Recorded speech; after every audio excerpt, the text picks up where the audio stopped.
ሰላም ጤና ይስጥልኝ የቻናሌ ቤተሰቦች እንደምን አላችሁ? እንግዲህ የአራተኛው እርምጃ ውድቀትን መተንተን ነበር።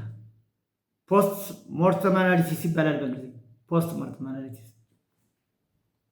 ያለፈውን ስህተት በሐቀኝነት መመርመር፣ ስህተቶቻችን እንደ ጠባሳ ሳይሆን እንደ ትምህርት ቤት ማየት መጀመር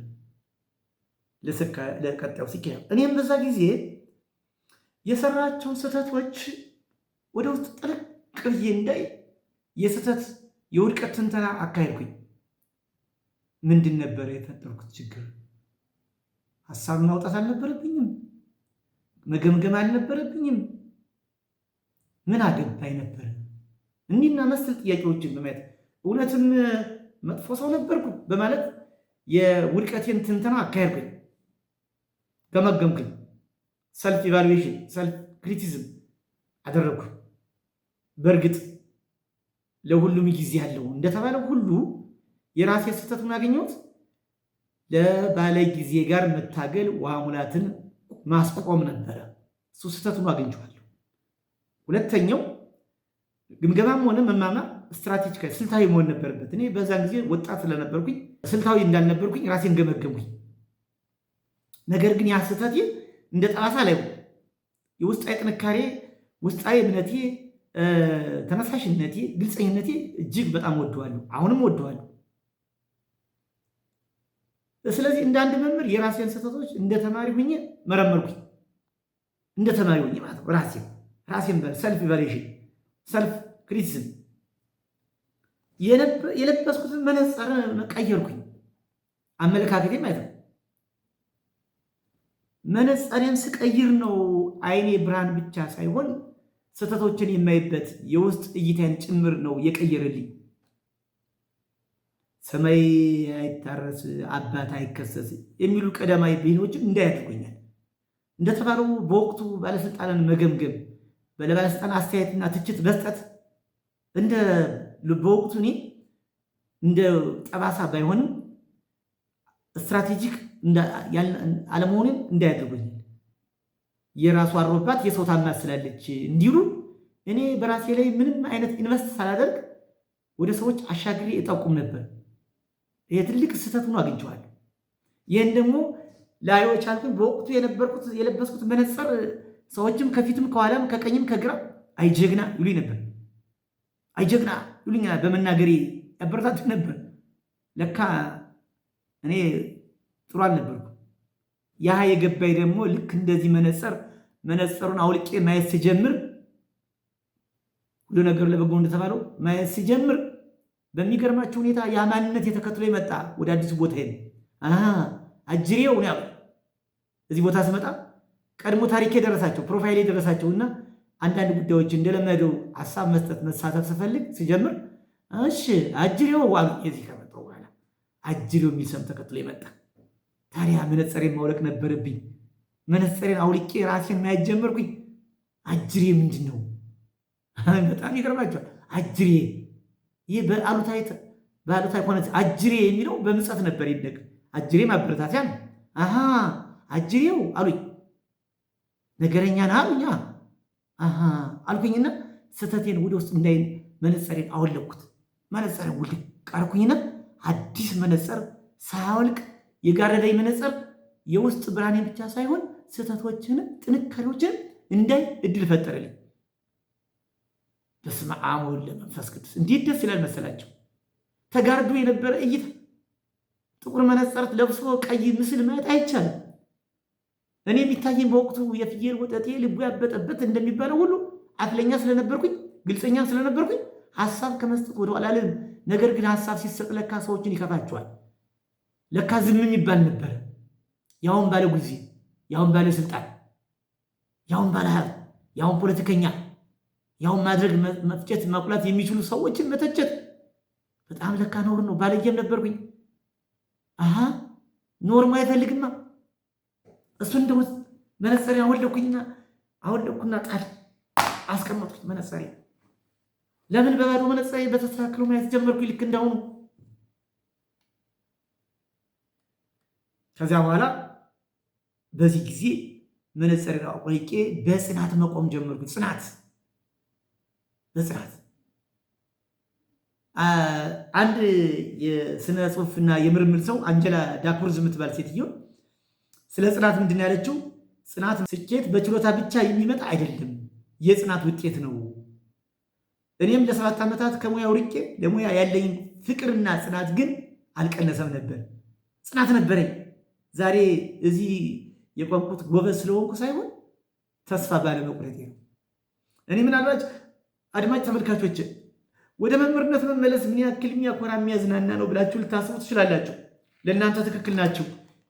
እኔ ግን አንደኛ መምህርነትን የተፈጠርኩበት ሙያ በመሆን ወደ መምህርነት በመምጣት እጅግ በጣም ደስተኛ ትልቅ ድልም ነው ያለሁት። ሌላውና ሁለተኛው ወደፊትም ቢሆን ወደምፈልግበት አይነት ሙያ ለመሰማራት ትልቅ ስንቅ እና በራስ መተማመን ፈጥሮልኛል። መምህርነትን አሳንሳችሁ ካያችሁ ትክክል ናቸው፣ አልፈርድባችሁ። ነገር ግን በእኔ ቦታ ሆናችሁ ላያችሁት ግን ለእኔ ትልቅ ነው። ምክንያቱም እኔ የተፈጠርኩለት ሙያ ስለሆነ የምኖርለት ሙያ ነው መምህርነት ማለት።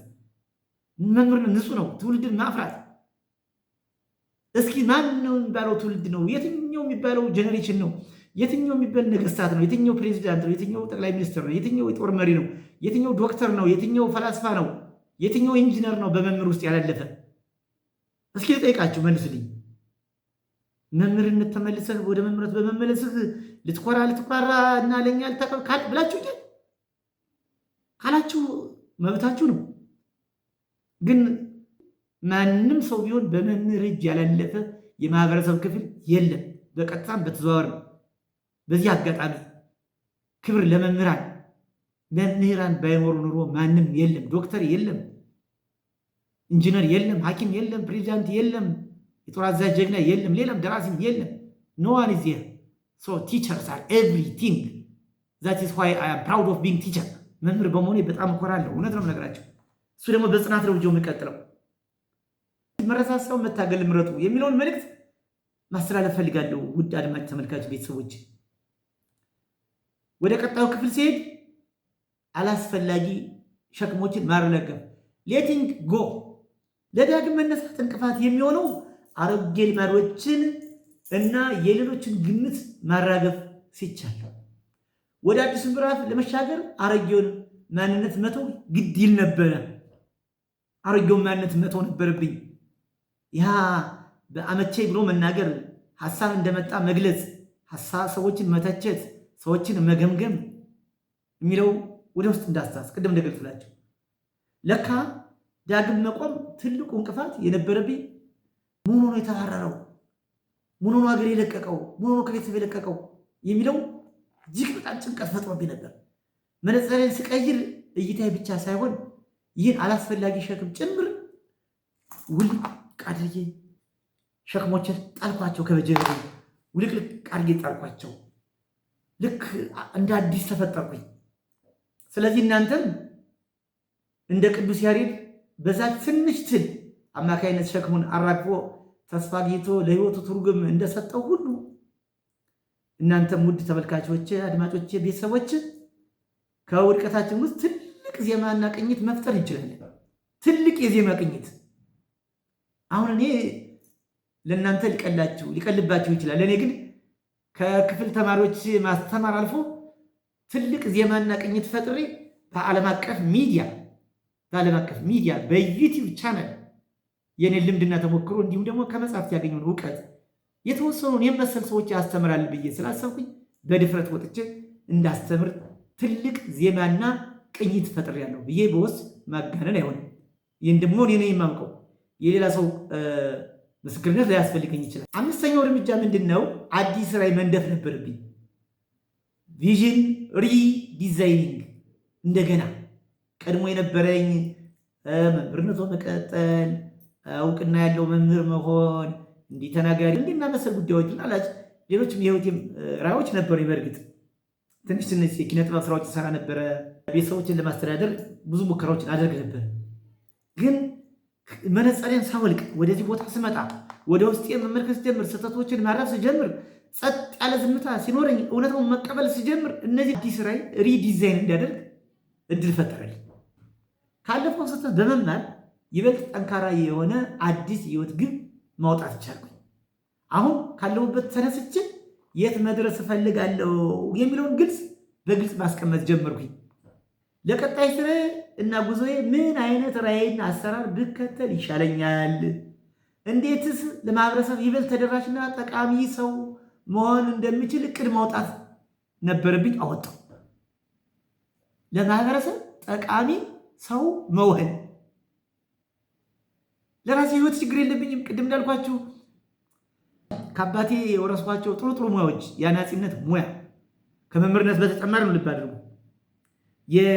የኢትዮጵያ ኦርቶዶክስ ቤተክርስቲያን መጽሐፍ የብራና ጽሑፍ አለኝ፣ አሁንም አለኝ እሱ። ነገር ግን እሱ ሙያዬ ታሪክን ከማስቀጠል በላይ እና የግል ህይወቴን ከመምራት በላይ ለማህበረሰብ ጠቃሚ እንዲሆን ግን ጠባብ ነው ብዬ ስላሰብኩኝ በሰፊው ማሰብ ጀመርኩኝ እና አዲስ ራዕይ ቀረጽኩኝ፣ ሪዲዛይን አደረግኩኝ። ራዕይን ሳድሰው ድካሜ ብርታት ተተካ። ራዕይን ማደስ ጀምር።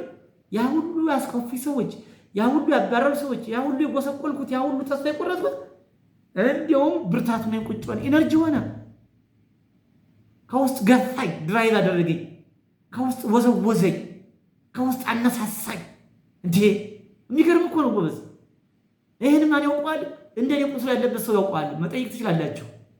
ላልተነካ እንደተባለው ሁሉ የተነካ ሰው ያውቀዋል።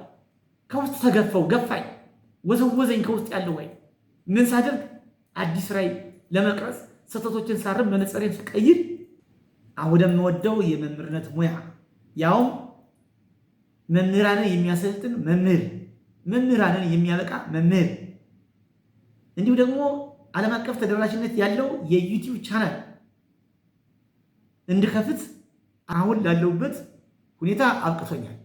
እሺ እንግዲህ በእነዚህ 7 ዓመታት ውስጥ ዓለምን ከመጮህ ይልቅ ራሴን መስማት መረጥኩ።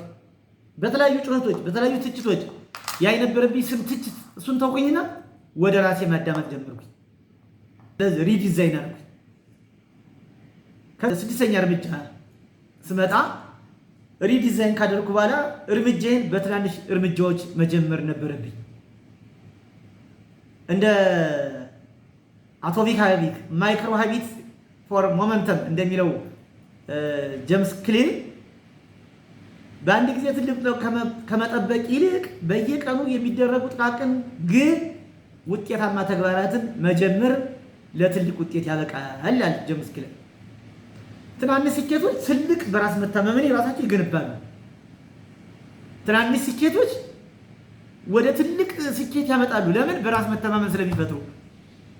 እንግዲህ ይሄን ከትናንሽ እርምጃዎች መጀመር ከማን እንማራለን? ከካይዘን ፍልስፍና መማር እንችላለን። እንግዲህ ካይዘን በአንድ ቀን ተራራውን ለመናድ አትሞክር፣ ይልቁንም በትንሽ ተራራውን ናድና ትልቁን ተራራ ሜዳ ታደርገዋለህ ይላል የካይዘን ፍልስፍና። እኔም ዛሬ ሺዎች እንዲያዩኝ ሳይሆን አንዲት ጠቃሚ ሀሳብ ለአንድ ሰው ለማድረስ ነው የጀመርኩት። በእርግጠኝነት ይህም ቪዲዮ ለሁሉም ሰው ይደርሳል ብዬ አይደለም፣ ግን ትንሽ እርምጃ ናት። ነገር ግን ለማደርጋቸው ትልልቅ እርምጃዎች መነሻ ይሆነኛል። ዛሬ ይቺ የምታጓጓኝ የምታደርጋት አንድ ቪዲዮ ወይም 1% መሻሻል ወይም ከአንድ ዓመት በኋላ በ365% ተሻሽል አገኘታለሁ። ትንሽ መጀመር አትናቁት። ከትንሽ የጀመረ ነው ትልቅ መሆን የሚችለው።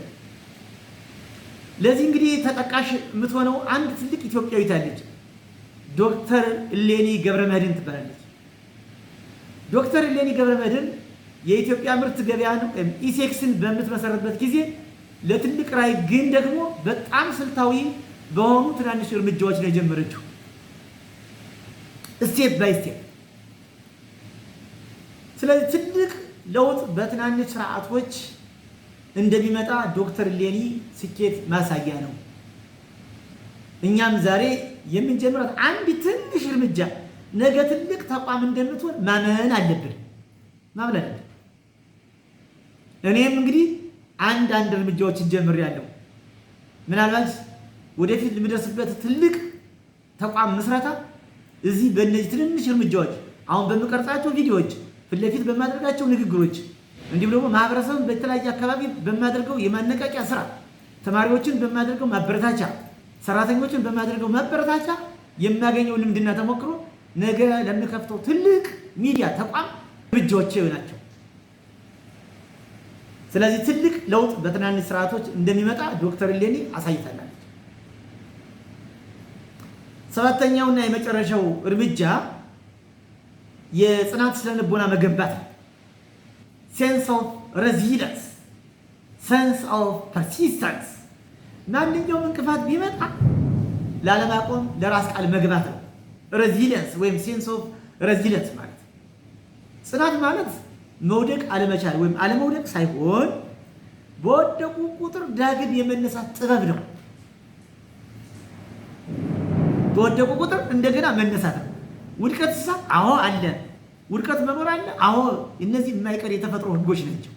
የሰው ልጅ ህይወት ካለ there is pain and there is loss, but after the loss or the pain there is gain. If there is no pain there is no gain. ስለዚህ ጽናት የግድ ነበረ። ጽናት የግድ ነው፣ አማራጭ የሌለው መፍትሄ ነው ጽናት ማለት ነው። ዋው በጣም ደስ እያለኝ ነው ሀሳብ ስገልጽላችሁ እና መምህርነት የማያልቅ ጉዞ ነው።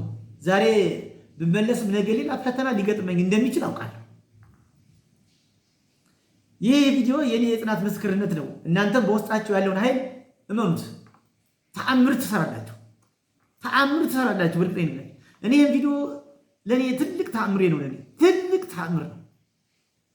ከዚያ ከተጣለ ከማንነቱ ከመምህርነት ሙያው የተባረረ ሰው ለቪዲዮ ቀርጾ ሰዎችን ያስተማር ብሎ በድፍረት መምጣት እኔ በእርግጠኝነት እነዚያ የገፉ ሰዎች የሳቁብኝ ሰዎች በእርግጠኝነት ከዚህ ቪዲዮ በጣም ይማሩበታል።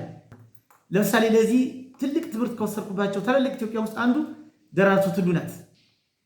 በባርሴሎና ኦሎምፒክ ያሳየችው ጽናት እና ከዓመታት በኋላ ወደ ሜዳ ተመልሳ ያገኘችው ድል እውነተኛ የጽናት ማሳያ ነው፣ እውነተኛ ማሳያ።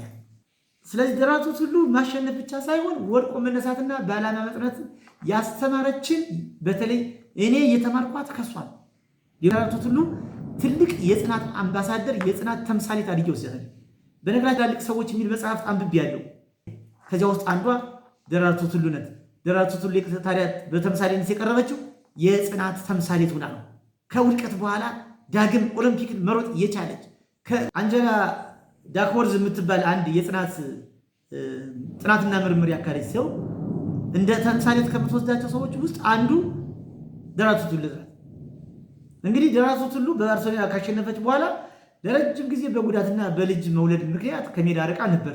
በ2000 ዓመተ ምህረት በሲድኒ ኦሎምፒክ ተመልሳ ወርቅ ስታመጣ ዓለምን አስደንቃለች። ዓለምን አስደንቃለች።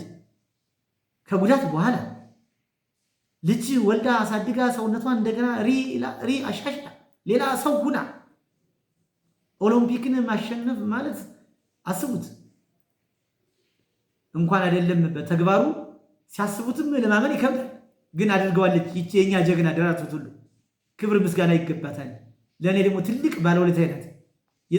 የጽናት ምሳሌ ናት። ታዲያ ጽናት ምንድን ነው? ደራርቱ ቱሉ ጽኑ ካልከነ ታዲያ ደራርቱ ቱሉ ምንድን ነው? ከደራርቱ ቱሉ ምንድን ነው ጽናት ማለት የሚለውን ሀሳብ የበለጠ ለማብራራት ጽናት ወይም ግሪት ማለት ወድቆ አለመቅረት ብቻ ሳይሆን አንዳንድ ሰዎች ወድቆ መነሳት ነው ይላሉ። ወድቆ አለመቅረት ብቻም አይደለም፣ ከቆይታም በኋላ ቢሆን ወደ ዓላማ መመለስ ነው። ከቆይታም በኋላ ከረጅም ጊዜም በኋላ እንደ ደራርቱ ሁሉ የኔ የ7 ዓመት መራር ለዳግም ድል መዘጋጀት የነበረ ቅድም እንዳልኳችሁ መምህርነትን እንደው ዳግም ልደት ዳግም መመለሻ አድርገው እንደው እየተመጻደቅ ኧረ እባክህ እንደው አለርጂያችን አታስመጣው እባክህ እንደው አረፈ ተቀመጥ የምትሉ ሰዎች እንደምትኖሩ ይገባኛል። ምክንያቱም አንደኛ በመምህር ብዙ ክብር የሌላቸው ሰዎች እንደሆናችሁ በዚህ አጋጣሚ መግለጽ እፈልጋለሁ። እንደዚህ አይነት እምነትና አስተሳሰብ ያሉ ሰዎች አንደኛ መምህርነትን ምን እንደሆነ የማታውቁ ሰዎች ናቸው። ሁለተኛ ደግሞ የመምህርነትን ሙያ ያልገባችሁ ሰዎች ናቸው። መምህርነትን አሁን በምታዩት ገጽታው፣ በደሞዙ ማነስ፣ በልብሱ ማርጀት በዚያ አይታችሁት ከሆነ ባለው ማህበራዊ ስታተስ ዝቅ ማለት አይታችሁት ከሆነ ራሳችሁን ነው ዝቅ ያደርጋችሁ። ራሳችሁን ዝቅ ያደርጋችሁ። ምክንያቱም ሁላችሁ የምትሆኑ በመምህር ውስጥ ያለፋችሁ ናቸው። ክብር ለመምህራን። መምህር በሆነ ኩራት ይሰማኛል። ይህም በኩራት ነው የምናገረው። ሰባተኛውና የመጨረሻው እርምጃ ኃላፊነትን መውሰድ ነው። ሪስፖንሲቢሊቲ 100% ሪስፖንሲቢሊቲ ኃላፊነትን በ100% መውሰድ ነው። ብዙ ሰዎች ኃላፊነት ይወስዳሉ፣ ችግር የለባቸውም። አዎ ለህይወታቸው ኃላፊነት ይወስዳሉ። ግን ስንት ፐርሰንት? ቢሎ 100%። እንደሱ አይደለም ወንድሞቼ፣ ዘመዶቼ፣ እህቶቼ፣ አባቶቼ፣ እናቶቼ፣ ወገኖቼ እንደሱ አይደለም። ውሻው በቀደደው ጅቡ ይገባል እንዲሉ 100% ኃላፊነት ካልወሰድክም 10% ቀዳዳ ከተው ለምን 1% ቀዳዳ ተው? እንኳን ዘንቦብሽ እንዲሁም ጤዛንሽ 100% እንኳን ኃላፊነት ወስደህ ያለው መከራ ያለው ስትራግል ያለው ከባድ። ስለዚህ 100% ኃላፊነት መውሰድ ነው እና እኔ ወደ ነበርኩበት ሙያ እንድመለስና ምናልባት በስኬት የምወስደው ኃላፊነት መውሰድ ነበረብኝ። ለነበርኩት ላጠፋው ጥፋት ሁሉ ኃላፊነት ወሰድኩኝ። ወደፊት ለማድረጋቸው እርምጃዎች በሙሉ ኃላፊነት ወሰድ፣ ሪስክም ወሰድኩኝ። ኃላፊነት መውሰድ ፍራንክሊን እንደሚለው ህይወት የምትጠይቀን ጥያቄ አለች። እኛ ደግሞ በድርጊታችን እንመልሳታለን። የኔ ምላሽ ዛሬ ይህን እውቀት እንዳጋራችሁ አስችሎኛል። ለዚህ ተጠቃሽ ፕሮፌሰር መስፍን ወልደማርያም ናቸው። ፕሮፌሰር መስፍን ወልደማርያም በየትኛው ሁኔታ ውስጥ ቢሆኑ ለሀገራቸውና ለሚያምኑበት እውነት ኃላፊነትን ከመውሰድ ወደኋላ አይሉም ነበር። ምን ይላሉ ፕሮፌሰር መስፍን ወልደማርያም? እኛ የተማርን የህብረተሰብ ክፍሎች አገሪቱን በመምራት ደረጃ ገብተን ካልመራናት አገሪቱ ባልተማሩ ሰዎችና በግዴለሾች እየተመራች እኛም የዳፈው ተቋዳሽ እንሆናለን፣ ተጠያቂ ነንና። እንግዲህ ከኃላፊነት በስተጀርባ ምን አለ? ተጠያቂነት ይባላል። በየትኛው ሁኔታ ውስጥ ቢሆኑ ለሀገራቸውና ለሚያምኑበት እውነት ኃላፊነት በመውሰድ ምላሽ የሚሰጡ ሰው ነበሩ። ምን ሰው? ምሁር አላልኩም፣ ሰው ነበሩ። ምሁር እኮ ሞልቷታል። የተፈጥሮ ሀብትና እኮ ምሁር እድሜ ለኢትዮጵያ እንጂ መፍለቂያው ሳይሆን ይቀራል። እኔ መፍለቂያው ብል ማጋነን አይደለም። ሰው ነበሩ። ማን? ፕሮፌሰር መስፍን ወልደማርያም። ምን አይነት ሰው? ኃላፊነት የሚወስዱ ለማን? ላመኑበት ነገር። ለማን? ለሀገራቸው። ለማን? ለማህበረሰቡ። ለማን? ለራሳቸው። ኃላፊነትን እስከ ተጠያቂነት ከነ ሙሉ ካባውን የሚለብሱ ሰውዬ ነበሩ። በጣም ትልቅ ሰው ነበሩና ሰው ነበሩ። ቪክቶር ፍራንክሊን ኃላፊነት መውሰድ የነፃነት መጀመሪያ ነው ይላል። ኃላፊነት መውሰድ የመጀመሪያ የነፃነት እርምጃ ኃላፊነት መውሰድ ነው። ስንት ፐርሰንት? 100% ኮምፕሊትሊ ዊዝ ኖ ዳውት። ታዲያ ፕሮፌሰር መስፍን በስራቸውና በኑራቸው ለጥያቄዎች ምላሽ በመስጠት ትርጉም ያለው ህይወት መኖር እንደሚቻል አሳይተውናል። ማን ኢን ዘ ሰርች ኦፍ ሚኒንግ በሚለው ፍራንክሊን ፕሮፌሰር መስፍንም ህይወታቸውን ትርጉም ያለው አድርገውት አልፈዋል። አይቀሬ ሞት ሙተዋል። ስማቸው ከመቃብር በላይ የዘላለም ሆኖ ይኖራል። ፕሮፌሰር መስፍን ወልደማርያም ከኛ በታች የሚመጣው ትውልድ ይዘክራቸዋል። ምክንያቱም እንደነበር ሰው ስለነበሩ ነው። ስለዚህ ሰው መሆን ከቻልን እንደ ፕሮፌሰሩ ሰው ለመሆን እንሞክር እስኪ። እኔ ከሳቸው ታዲያ ምን ተማርክ አንተ ምትሉ ሀሳብ ቢኖራችሁ ፕሮፌሰር መስፍን እስከ ህይወት ፍጻሜ ድረስ ይህ የኔ ስራ አይደለም ብለው አውቁ። ይህ የኔ ስራ አይደለም፣ ይህ ስራ እኔንም ይመለከተኛል፣ የድርሻዬንና ኃላፊነት መወጣት አለብኝ፣ ለሰራሁትና ላጠፋሁት ጥፋት ደግሞ ኃላፊነትና ተጠያቂነት ወስዳለሁ። ኃላፊነት መውሰድ ማለት ለህይወት ጥያቄዎች ምላሽ መስጠት አቅም ማለት ነው። ቅድም ፍራንክሊን እንዳለው ህይወት የተለያዩ ጥያቄዎችን ታቀርብልሃለች፣ የተለያዩ እንቅፋቶችን ትጥልብሃለች፣ የተለያዩ እድሎችንም ትሰጣለች። ብሌስ ኤንድ ዲስጋይዝ መከራና ደስታ፣ ጻርና ምቾት ሁለቱን ትሰጣለች። ለሁለቱም የሰጠው ምላሽ የአንተን ማንነት ይወስነዋል ነው የሚለው ፍራንክሊን። ማን ሰርቶ ዘሚኒንግ እንደሚለው መጽሐፍ ውስጥ ላይ ማየት ትችላላችሁ። ስለዚህ ኃላፊነት መውሰድ ማለት ለህይወት ጥያቄ ምላሽ የመስጠት አቅም ወይም ሪስፖንሲቢሊቲ ማለት ነው። ፕሮፌሰሩ የሚመራቸው ስሜታቸው ሳይሆን የገቡት ቃልና ኃላፊነታቸው ነበር። ውድ አድማጭ ተመልካቾች እንግዲህ እነዚህ 7 እርምጃዎች ምን ምን ነበሩ?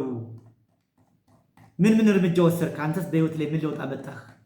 እንግዲህ ከውድቀት ወደ ስኬት የመጣሁባቸው 7ቱ እርምጃዎች እና በውስጣቸው የነበረው ሚስጥር ወይ ደግሞ ለዳግም ስኬት ያበቁኝ እርምጃዎች ውስጥ 7ቶቹ አንድ ባንድ ለማየት ያክል አንደኛ እውነታውን መቀበል ነበር። ሁለተኛ እርምጃ የአእምሮ ዝምታ መለማመድ ነበር። ሶስተኛው እርምጃ የውድቀት ትንተና ነበር ያካሄድኩት። የውድቀት ትንተና ለምን ወደኩኝ፣ በመውደቂያ ለምን ወደኩኝ ምናምን ጥንካሬዎችንም አየሁ። አራተኛ እርምጃ አላስፈላጊ ሸክሞችን ማራገፍ ነው። ሌቲንግ ዘም ጎ አጠረኳቸው ምክንያቱም ስለማይጠ። አምስተኛ እርምጃ አዲስ ራዕይ መንደፍ ነበረብኝ። አዲስ ራዕይ ሪዲዛይን አደረጉ። ስድስተኛው እርምጃ የወሰድኩት በትናንሽ እርምጃዎች ትልቅ እርምጃ መጀመር ነበረብኝ እና ትናንሽ ግቦችን አስቀመጥኩኝ። እነዚያ ትናንሽ ግቦች ደረጃና በደረጃ አንድ ባንድ በመፈጸም ወደ ትልቅ ግብ ወይ መድረስ ወደሚፈልግበት ግብ ለመድረስ እነዚህ ትናንሽ እርምጃዎች ማሳካት ጀመርኩኝ። እነሱም እያስቀጠልኳቸው ይገኛሉ። ሰባተኛውና የመጨረሻው እርምጃ የጽናት ስነ ልቦና መገንባት ነበረብኝ። ፐርሲስተንስ ሪኢንፎርስመንት ጋር በተያያዘ ለእያንዳንዱ እርምጃዎችን የት ነው የወሰድካቸው ካላችሁኝ፣ አንደኛ ከህይወት ተሞክሮ ከራሴ ተማርኩት። ሁለተኛ ከኢትዮጵያዊ ትላልቅ ፈላስፋና ምሁራን እንዲሁም የኪነ ጥበብ ሰዎች እንዲሁም የአርት ሰዎች ደግሞ ከተለያዩ ጽሁፎች በተለይ ከአዎንታዊ ሳይኮሎጂስት ከሚባል ከነ ፍራንክሊን ማን ኢን ዘ ሰርች ኦፍ ሚኒንግ ከሚሉት ከስቶይሲዝም ፍልስፍና መንገዱ ሁላ እንቅፋቱ ራሱ መንገድ ነው። ከነ ካይዘን ፍልስፍና ከትናንሽ እርምጃዎች በመጀመር ትልቅ እርምጃ መሄድ እንደሚቻል ከነ አቶሚክ ሃቢት ማንነት የሚጀምረው በትናንሽ እርምጃዎች ነው። በማንነት መስራት የሚሉ ከአቶሚክ ሃቢት ከተለያዩ የጥናትና ምርምር ስራዎች እንደ ዳክወርዝ ጽናት እንዴት የፓሽኔት ጉዳይ ብቻ ሳይሆን የፐርሲስተንስ ጉዳይ እንደሆነ እነዚህና መሰል ጽሁፎችን በማጠናቀር እነዚህን 7 እርምጃዎች እንዲወስዱ አስችሎኛል። እነዚህ 7 እርምጃዎች ከጨለማ አዘቅት አውጥተው ለዛሬው ማንነቴ አብቅተውኛል። ይህ ቪዲዮ ለሌሎችን ብርሃን እንዲሆን ሸር በማድረግ አትርሱ። ቻናሉን ደግሞ ሰብስክራይብ በማድረግ እንድታበረታቱኝ በዚሁ አጋጣሚ ጠይቃለሁ። የሚቀጥለው ቪዲዮ እስከምንገናኝ በጥናት ቆይ። እንግዲህ ፍራንክሊን እንዳለው ህይወት የምትጠይቀን ጥያቄዎች አሉ። የኔ ምላሽ ወደ መምህርነት መመለስና ይህን ቻናል መፍጠር ነበር።